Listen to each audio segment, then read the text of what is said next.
जय श्री राधे फ्रेंड्स। आज मैं आपको कान्हा जी की एक अलौकिक लीला का वर्णन करने जा रही हूँ कि कैसे माता यशोदा ने कान्हा जी को इतना सुंदर अलौकिक श्रृंगार किया और कान्हा जी मिट्टी में लोट-पोट कर व्रज रज से सारा शरीर धूल दूषित कर लिया और माँ यशोदा से आकर पूछते हैं कि मैया मैं कैसा लग रहा हूँ। बहुत ही आनंद आने वाला है इस लीला में, ध्यान से सुनिए। एक बार सुबह सुबह ही मैया ने अपने लल्ला को नहला धुला कर तैयार किया। नन्हे लल्ला को पीला झबला पहनाकर सुनहरी डोर से उसे बांध दिया। नन्हे नन्हे पैरों में पायल और हाथों में बाजूबंद पहना दिए हैं। घुंघराले बालों पर एक चोटी बांधकर उस पर सुंदर मोर मुकुट भी सजा दिया है। कमर पर सोने की करधनी बांधी है और मस्तक पर कस्तूरी चंदन का सुंदर तिलक लगा दिया है। मैया ने जैसे ही कान्हा जी के विशाल नैनों में काजल लगाकर हाथों में उनकी मुरली थमाई कि कान्हा ने गजब कर दिया।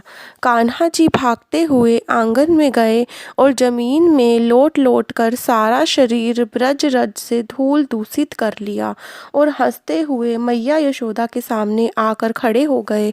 उनके आगे की दो नन्ही नन्ही दंतुलियां मोटे मोटे गालों के बीच से दिखाई दे रही हैं। अचानक कन्हैया जी मैया के सामने आकर बोले, मैया मैया बताओ ना मैं कैसा दिख रहा हूँ।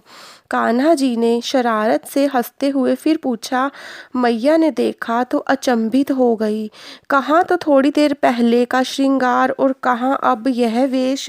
कान्हा जी का पूरा शरीर, वस्त्र और श्रृंगार सब व्रज रज से भर गया था। मैया का अचंभित मुख देखकर कान्हा जी ने शरारत से हंसते हुए फिर से पूछा तो गुस्से में मैया ने आव देखा ना ताव अपनी छड़ी उठाई और उसे लेकर कान्हा जी के पीछे दौड़ी। अभी बताती हूँ कैसा दिख रहा है। सुबह से अपना सारा काम काज छोड़ तेरे श्रृंगार करने में लगी हूँ और तू माटी में लोट लोट के पूछ रहा है कि कैसा दिख रहा हूँ।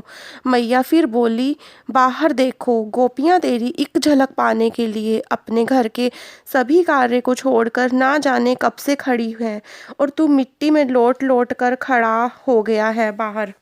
अब कन्हैया आगे आगे भाग रहे हैं और मैया उनके पीछे पीछे छड़ी लेकर दौड़ रही हैं।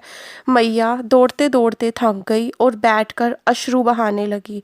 तब कन्हैया जी ने सोचा कि अब मैया को ज़्यादा सताना ठीक ना होगा। कान्हा जी ने प्यार से मैया के पास आकर मैया की ठुड्डी पकड़कर मैया का मुख अपनी ओर किया तो देखा कि मैया की आंखों से आंसू निकल रहे हैं। तब उन्हें नन्हे हाथों से मैया के आंसू पोंछते हुए बोले कि मैया रूठो मत, ये सब तो मैंने तुम्हारे लिए ही करता हूँ। मैया बोली, तू मेरे लिए माटी में लौटता है, तुझे क्या मिलता है मुझे ऐसे सताने में।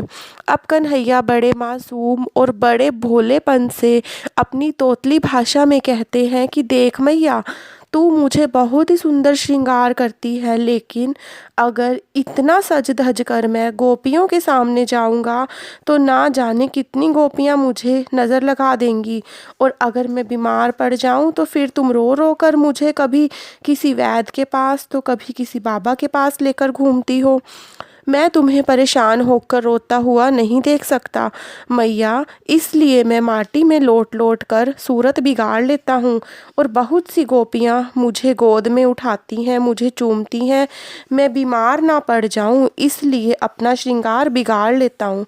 कान्हा जी के तोतले वचन सुनकर मैया का गुस्सा गायब हो गया और हृदय फूला ना समाया। अब तो मैया कन्हैया को अपनी गोद में लेकर उनके मुख को चूमती रही और नारायण से प्रार्थना करने लगी कि मेरे लाल को किसी की भी बुरी नज़र ना लगे। आशा करती हूँ कि आप सभी को इस लीला में अलौकिक आनंद की अनुभूति हुई होगी। अगर आपको कान्हा जी की ये लीला पसंद आई है तो मुझे कमेंट बॉक्स में कमेंट कर कर ज़रूर बताइए और चैनल पर नए हैं तो प्लीज़ सब्सक्राइब कर लीजिएगा और शेयर करना ना भूलें।